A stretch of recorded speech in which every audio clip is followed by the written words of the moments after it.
রাসূলুল্লাহ সাল্লাল্লাহু আলাইহি সাল্লাম মক্কার বিখ্যাত বনু হাশিম বংশে ৯ রবিউল আউয়াল সোমবার দিবস রজনীর মহাসন্ধিক্ষণে সুবহে সাদিকের সময় জন্মলাভ করেন।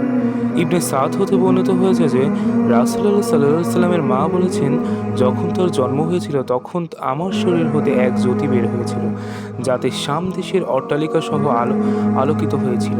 ইমাম আহমদ রাদিয়াল্লাহু আনহু বলেছেন, নবী করিম সাল্লাল্লাহু আলাইহি সাল্লামের জন্মের সময় কিছু উল্লেখযোগ্য ঘটনা নবুয়তের পূর্বাভাস স্বরূপ প্রকাশিত হয়। কিসরা প্রাসাদের ১৪টি সৌধচূড়া ভেঙে পড়ে।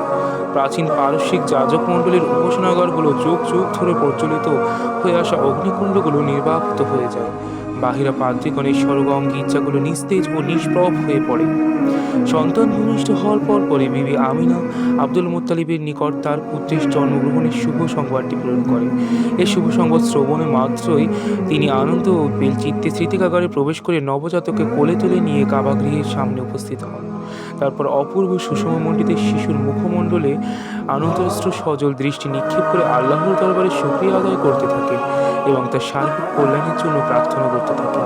একান্ত আনন্দ মধুর এ মুহূর্তেই তিনি এটাও স্থির করে ফেলেন যে এই নবজাতকের নাম রাখা হবে মুহাম্মদ। আরববাসীগণের নামের তালিকায় এটা ছিল একটা অভিনব নাম।